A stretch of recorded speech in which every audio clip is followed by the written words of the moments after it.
শখ থেকে আয়। সুন্দরবনে বৃদ্ধের পুকুর ভর্তি পদ্ম চাষে সাফল্য। সুন্দরবন এলাকার এক অনুপ্রেরণামূলক উদ্যোগ নজর কাটছে স্থানীয়দের। বৃদ্ধ রঞ্জন সর্দার শখের বশে শুরু করেছিলেন পদ্ম চাষ, আর আজ সেই শখই হয়ে উঠেছে সম্ভাবনাময় আয়ের পথ। জানা যায়, দূরে এক আত্মীয়ের বাড়ি থেকে কিছু পদ্মের টিউবার নিয়ে নিজের পুকুরে রোপণ করেছিলেন তিনি। শুরুতে তেমন কোনো বড় পরিকল্পনা ছিল না, মাঝে মাঝে সামান্য পরিচর্যা করতেন, কিন্তু সময়ের সঙ্গে সঙ্গে সেই পুকুরই ভরে উঠেছে ফুটন্ত পদ্মে। এই পদ্ম শুধু তার শখ পূরণেই সীমাবদ্ধ থাকেনি। এলাকায় পূজার সময় পদ্মের চাহিদা থাকায় অনেকেই তার কাছে পদ্ম নিতে আসেন। কেউ কেউ খুশি হয়ে কিছু অর্থও দিয়ে যান, যা তাকে আরো উৎসাহ যোগাচ্ছে।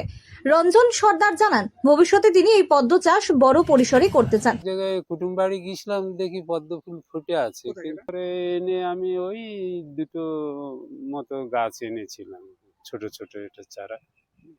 এমনি তো নাল ফুল হয়, লাল কিংবা সাদা, তো সেই হিসেবে পদ্ম ফুলটা সেই মনে করে যদি হয় জায়গাটা হয়তো হোক না, পুজোর কাজে লাগে, এখন সেইটা ব্যাপক হয়ে গেছে। তার মতে প্রাথমিকভাবে 4 থেকে 5,000 টাকার মধ্যে টিউবার সংগ্রহ, পুকুর প্রস্তুতি ও পরিচর্যার খরচ হয়। তবে অন্তত 1 বিঘা জলাশয়ে চাষ করতে পারলে ভালো ফলন পাওয়া সম্ভব, যা থেকে উল্লেখযোগ্য আয়ও হতে পারে।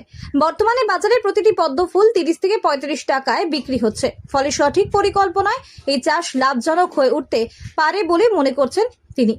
বিক্রি পয়সা কেউ এখনকার বাজারে মানে আমি যে ওখানে যে ব্যবসা খুলেছি তা নয়, কিন্তু ব্যবসার একটা খুব ভালো জিনিস, ওটাকে যদি নিজের আয়ত্তে যদি ঘিরে রাখা যায় খুব ভালো। এতে না উপহার বাবদ বলতে এটা দক্ষিণা মতো, দক্ষিণেশ্বর যে ফ্রি নিতে নেই, যে কোনো জিনিস এইসব সৎ কাজে লাগাতে গেলে ফ্রি এতে হয় না, কিছু যাক কিছু এটা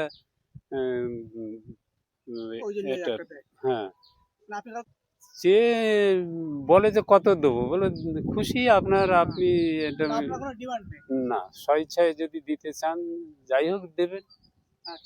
পাশাপাশি তার এই উদ্যোগ দেখে এলাকার আরো কয়েকজন চাষে আগ্রহ দেখাচ্ছেন।